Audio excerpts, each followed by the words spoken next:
Hello everyone, चलिए आज की वीडियो में पेनल्टी प्रोसीडिंग्स के बारे में बात करेंगे। धीरे धीरे सभी टैक्स पेयर्स को ऑर्डर्स मिलते जा रहे हैं, फाइनल ऑर्डर्स मिलते जा रहे हैं। ऑर्डर्स के बाद जो बारी आती है वो आती है पेनल्टी की।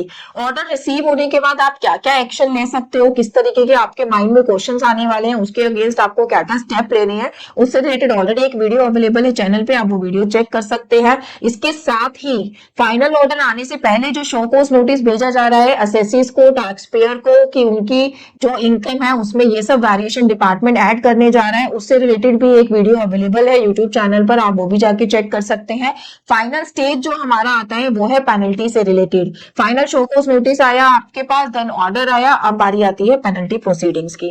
पेनल्टी प्रोसीडिंग्स से रिलेटेड टैक्स पेयर के माइंड में बहुत सारे मिथ है, उन सब मिथ्स को आज इस वीडियो में हम डिस्कस करेंगे। इसके साथ ही जब आप पेनल्टी प्रोसीडिंग्स के लिए फाइट करेंगे तो आपको किन किन चीजों का ध्यान रखना है, किस किस केस लॉस का आप रेफरेंस ले सकते हैं, उन सब चीजों के बारे में भी आज इस वीडियो में हम बात करेंगे। मैं हूं सी चेतना, तो चलिए जल्दी से इस वीडियो को स्टार्ट कर लेते हैं। देखिए, मैंने एक असेसमेंट ऑर्डर अपनी स्क्रीन पे ओपन करके रखा है। ये असेसमेंट ऑर्डर हमें रिसीव हुआ सेक्शन 147 के अंदर, यानी कि क्लाइंट की 148 की असेसमेंट प्रोसीडिंग चल रही थी, जिसके अगेंस्ट उसको ये 147 का असेसमेंट ऑर्डर रिसीव हुआ।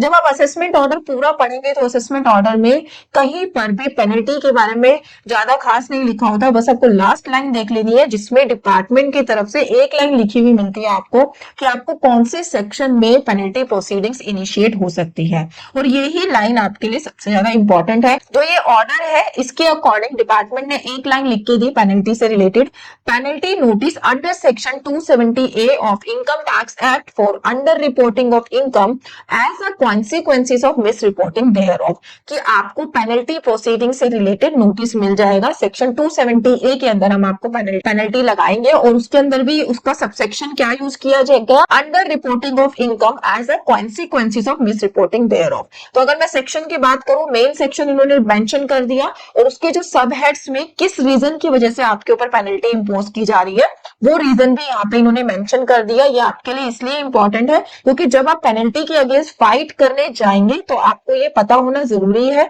कि डिपार्टमेंट ने क्या एलिगेशन आपके ऊपर लगाया है, क्यों पेनल्टी आपके ऊपर इंपोज की जा रही है। तो यहाँ पे आपको मिल गया फाइनल ऑर्डर। फाइनल ऑर्डर के साथ साथ आपको एक और नोटिस देखने को मिलेगा आपके लॉगिन में, वो नोटिस होगा आपका सेक्शन 274 के अंदर, जो कि एक शो कॉज नोटिस है कि आपके ऊपर पेनल्टी क्यों ना लगाई जाए। इस शो कॉज नोटिस से इतना तो पता लग गया कि पेनल्टी डिपार्टमेंट एकदम से आपके ऊपर नहीं लगा सकता। जैसे ऑर्डर पास हुआ, जैसे उन्होंने ऑर्डर में अमाउंट मेंशन किया, आपको डिमांड ऑर्डर दे दिया कि इतनी आप पेमेंट करा दो, तो वो पेनल्टी के लिए ऐसा कुछ नहीं कह सकता कि आप इतना % पेनल्टी हमें पे करा दो। पेनल्टी इंपोज करने से पहले, पेनल्टी का फाइनल नोटिस देने से पहले डिपार्टमेंट आपको शो कॉज नोटिस रेज करेगा सेक्शन 274 के अंदर कि आपके ऊपर सेक्शन 270A की पेनल्टी क्यों ना इंपोज की जाए। सेक्शन 270A के फर्दर सबसेक्शंस की अगर मैं बात करूं तो वहां पर इन्होंने यहां पर भी मेंशन किया है, जो है under reported income which is in consequences of misreporting thereof as per detail given in the assessment order. इन्होंने कहा कि आपने मिस रिपोर्टिंग की है, डिटेल्स हमने असेसमेंट ऑर्डर में दे दी है, उसके बेसिस पर हम आप पे पेनल्टी प्रोसीडिंग्स इनिशिएट करना चाहते हैं। आपके पास मौका है, क्यों ना इनिशिएट की जाए। आप इसका आंसर दीजिए, कब तक दे सकते हैं उसका ये टाइम और डेट भी आपको मेंशन करेंगे कि आपको इसका रिप्लाई कब तक देना है।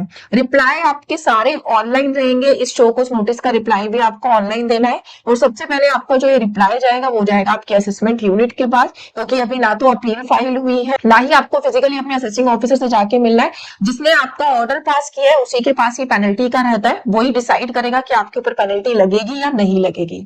ये जो स्टेज है ये बहुत ही क्रूशियल स्टेज है जहां पर आपको अपना रिप्लाई ड्राफ्ट करना है। मोस्टली चांसेस है कि इसी स्टेज पर आपकी पेनल्टी प्रोसीडिंग स्टॉप हो जाए, आपको फर्दर पेनल्टी का जो फाइनल ऑर्डर है, फाइनल जो नोटिस है वो रिसीव ही ना हो।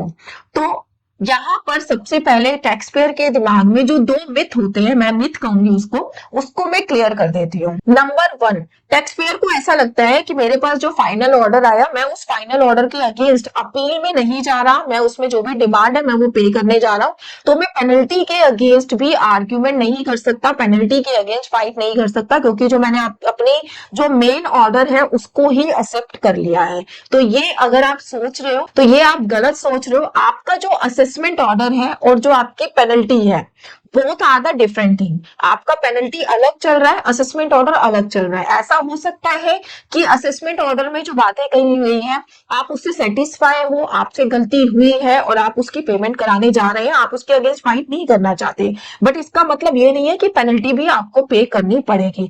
पेनल्टी के अगेंस्ट आपके पास प्रॉपर राइट है कि आप फाइट कर सकते हैं। फाइटिंग के स्टेजेस में आपको ऑलरेडी बहुत बार बता चुकी हूँ। सबसे पहले आप फाइट करेंगे, जो शोकॉज नोटिस अभी हमने रीड किया है उसके अगेंस्ट, वहीं आप अपना जो सारा क्लैरिफिकेशन है वो डिपार्टमेंट को देंगे। वहां पर आप केस लॉज भी रेफर कर सकते हैं। मोस्टली चांसेस है कि आपकी जो पेनल्टी है वो वहीं ड्रॉप हो जाए। अगर ड्रॉप नहीं होती तो आपका जो फाइनल ऑर्डर पेनल्टी का आएगा उसको लेके आप अपील में जा सकते हैं। सबसे पहले आप जाएंगे सीआईटी अपील में, वहां से भी अगर आपको रिलीफ नहीं मिलता तो आप आईटीएटी में जा सकते हैं। आईटीएटी में भी नहीं मिलता तो high court, supreme court. So there are lot of stages जहां पर आप पेनल्टी के लिए फाइट कर सकते हैं। और पेनल्टी के केस में मैं अगर आपको बताऊं तो 80 से 90% एसएससीज को रिलीफ मिलता है। बहुत सारे केस लॉज आपको ऐसे मिलेंगे जो पेनल्टी के अगेंस्ट फाइट करने में आपको हेल्प करते हैं। तो आपको पेनल्टी का जब ऑर्डर आए तो आपको एकदम से पेनल्टी पे नहीं कर देनी है, आपको पेनल्टी के अगेंस्ट फाइट जरूर करनी है।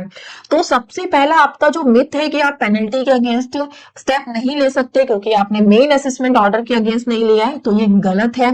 सेकंड जो मिथ टैक्स पेयर के माइंड में रहता है वो ये है कि अगर उसकी कोई इनकम ऑर्डर के अंदर ऐड होके आई है या फिर डिडक्शन डिसअलाउ होके आई है या एग्जेम्पशन डिसअलाउ की गई है तो उसके ऊपर पेनल्टी लगेगी ही लगेगी। एसएससी को ऐसा लगता है कि उसने गलती करी है और उसके ऊपर ये जो एडिशंस हैं ऑर्डर में मेंशन होके आए हैं, एडिशंस आए हैं तो पेनल्टी भी जरूर लगेगी, तो ऐसा कहीं पर भी नहीं मेंशन है। अगर आपके एडिशंस किसी भी तरीके के होके आए हैं वहां पर एसएससी का इंटेंशन देखा जाता है। पेनल्टी इन्वॉल्व करने से पहले असेसिंग ऑफिसर टैक्स पेयर का इंटेंशन देखता है कि उसका जब ये गलती हुई, ये मिस्टेक हुई तो उसका इंटेंशन किस तरीके का था।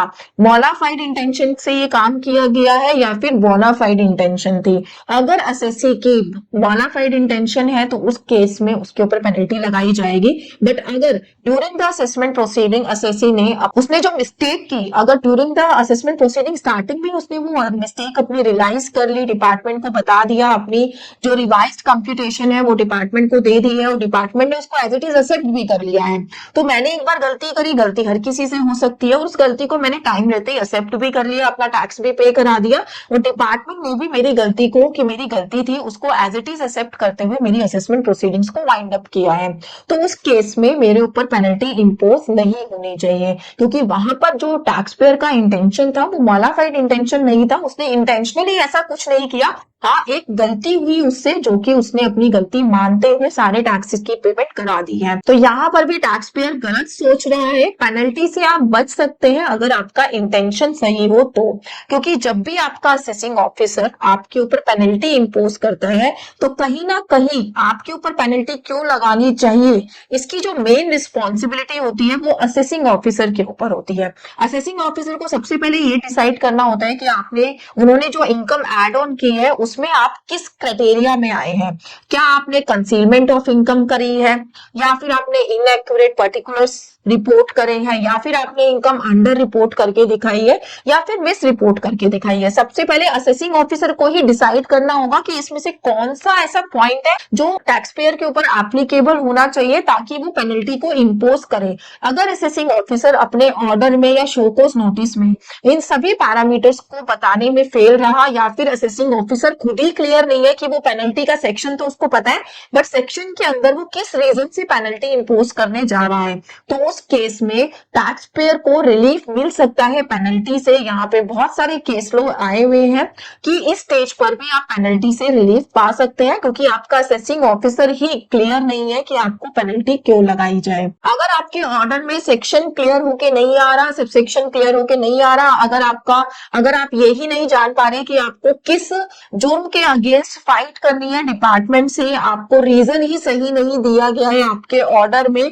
तो वहां पर आपकी जो पेनल्टी प्रोसीडिंग्स है सेम स्टेज पर स्टॉप कराई जा सकती है। यहाँ पर एक बहुत ही इंटरेस्टिंग केस लो है एसएसए एमलाट का, आप उसको यूज करके पेनल्टी प्रोसीडिंग स्टॉप करा सकते हैं। सेम है जैसा कि मैंने पहले बताया, अगर आपकी इनकम ऐड हो रही है तो जरूरी नहीं है पेनल्टी लगेगी।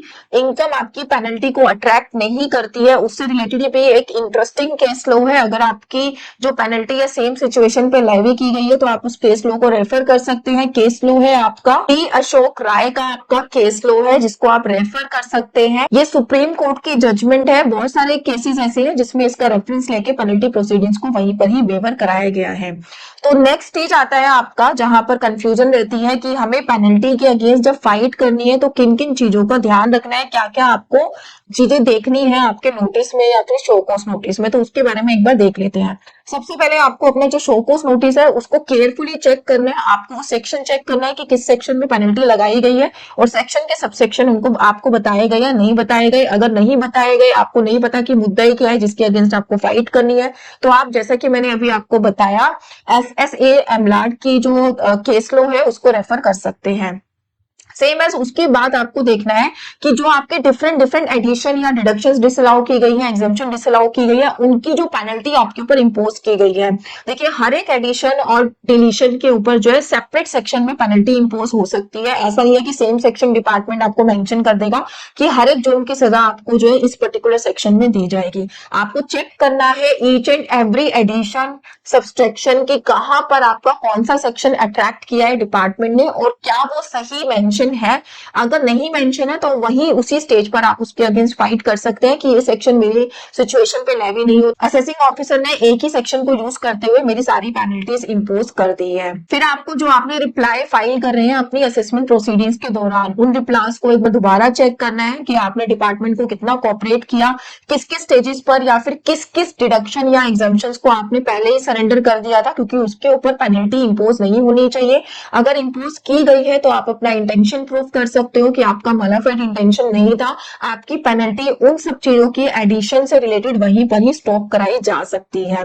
पेनल्टी के केस में टैक्स पेयर की इंटेंशन बहुत इंपॉर्टेंट रहती है। अगर टैक्स पेयर अपनी सही इंटेंशन प्रूफ कर दे तो वो पेनल्टी से बच सकता है। तो इन सब चीजों को ध्यान रखते हुए आपको अपना जो रिप्लाई है वो ड्राफ्ट करना है। अगेन जैसा कि मैंने बताया, अगर आप शोकॉज नोटिस आपको आया, आपको सबसे पहले उस स्टेज पर अपने रिप्लाई ड्राफ्ट करने हैं। आपको उसी स्टेज पर अपना 100% देना है। आपको ये नहीं सोचना कि जब अपील में केस जाएगा तो आराम से इस केस को हैंडल कर लेंगे, अभी हम ऐसे ही रिप्लाई डाल देते हैं। क्योंकि शो कॉज नोटिस के अगेंस्ट जो आप रिप्लाई डाल रहे हैं, अगर वो आपका प्रॉपर रिप्लाई होगा तो आपकी पेनल्टी यहीं पे ड्रॉप कर दी जाएगी। उसके बाद अगेन आपके पास चांस है, आप CIT अपील में जा सकते हैं। आप CIT अपील में जा सकते हैं, then ITAT, high court and supreme court. इन सब प्रोसीडिंग्स के दौरान अगर डिपार्टमेंट की कोई विवाद से विश्वास स्कीम आ जाती है, विवाद से विश्वास स्कीम के बारे में एक बात और बता देती हूँ, ये स्कीम 2 बार आ चुकी है, तीसरी बार भी एक्सपेक्टेड है। अगर आपकी पेनल्टी प्रोसीडिंग्स के दौरान विवाद से विश्वास स्कीम जैसी कोई स्कीम आ जाती है तो आपके लिए और ज्यादा फायदा है, क्योंकि इस स्कीम के आने के बाद आपको सिर्फ और सिर्फ जो आपकी पेनल्टी प्रोसीडिंग्स चल रही है, जो भी आपकी डिमांड है पेनल्टी की, उसका 25% आपको पे करना है। रेस्ट जो आपका है वो वेव ऑफ हो जाएगा अगर आप विवाद से विश्वास स्कीम में अपना केस सेटल कराते हैं। तो सुप्रीम कोर्ट के बाद या हाई कोर्ट के बाद किसी भी स्टेज पर ये स्कीम आती है और आपको लगता है कि मैं फर्दर इस जो केस को लेके बर्डन नहीं लेना चाहता, मैं केस को यही वाइंड अप करना चाहता हूं, तो आप इस स्कीम का बेनिफिट लेते हुए आपको टोटल अमाउंट का 25% पे करना है और आपका rest of the amount wave of कर दिया जाएगा और आपकी पेनल्टी प्रोसीडिंग्स वहीं पर ही ड्रॉप हो जाएगी। आपको final order, full and settlement का ऑर्डर प्रोवाइड कर दिया जाएगा। तो आप विवाद से विश्वास स्कीम का भी ऑप्शन अवेल कर सकते हैं ड्यूरिंग योर असेसमेंट, बट आप ये ऑप्शन जब भी अवेल कर पाएंगे जब आपने पेनल्टी के अगेंस्ट अपील फाइल की होगी। तो इसलिए मैं बार बार कह रही हूँ, पेनल्टी के केस में आप उसी वक्त पेमेंट ना करिए, उसको जरूर फाइट करिए। अगर आपका मैटर फाइटेबल नहीं भी होगा तो भी किसी भी स्टेज पर अगर इस तरीके की स्कीम आती है तो आप स्कीम का बेनिफिट ले सकते हैं और अपने केस को सेटल करा सकते हैं। पेनल्टी से रिलेटेड एक चीज और बता देती हूँ, यहाँ पर अभी भी एसएससी या टैक्स पेयर कंफ्यूज रहता है कि कितने % उसके ऊपर लेवी होगी। तो यहाँ पर आपका पहले सेक्शन होता था सेक्शन 271(1)(c), अब जो 2017-18 के बाद है एक ही सेक्शन आपका इंसर्ट कर दिया है, that is section 270A। Section 270A के भी 2 फर्दर सब डिवीजन है, अंडर रिपोर्टिंग और मिस रिपोर्टिंग का। मिस रिपोर्टिंग होगा तो आपको 200% लेवी किया जाएगा पेनल्टी, अंडर रिपोर्टिंग है तो आपके ऊपर 50% लगाई जाएगी। 50% के केस में 270A एक 270AA सेक्शन होता है, वहां पर आप रिलीफ के लिए जा सकते हैं और 200% केस में आप इस सेक्शन का बेनिफिट नहीं ले सकते, बट हाँ आपको फाइट करनी चाहिए और फाइट करके आप अपने केस को जीत सकते हैं। अगर आपका अंडर रिपोर्टिंग का मैटर है तो 270A सेक्शन सबसेक्शन 6 के अंदर ही कुछ पॉइंटर्स दिए गए हैं जिनको आप यूज करके अपनी पेनल्टी यही ड्रॉप करा सकते हैं। अगर आपके ऊपर 200% लग रही है तो थोड़ा आपके लिए ट्रिकी होगा कि आप पेनल्टी को किस तरीके से वेव ऑफ कराएं, बट हाँ आप जरूर करा सकते हैं। पेनल्टी के अगेंस्ट आपको फाइट जरूर करनी चाहिए। हमने बहुत सारे ऐसे केसेस हैं जहां पर पेनल्टीज को माफ कराया है। तो इससे रिलेटेड अगर आपको हमारी कंसल्टेंसी चाहिए, सर्विसेज चाहिए, तो आप गिवन नंबर पे मुझसे कनेक्ट कर सकते हैं। Thank you so much. मैं हूं CA चेतना। इसी तरीके की इंटरेस्टिंग वीडियोस लेकर फिर आपसे मिलते रहेंगे। Thanks a lot.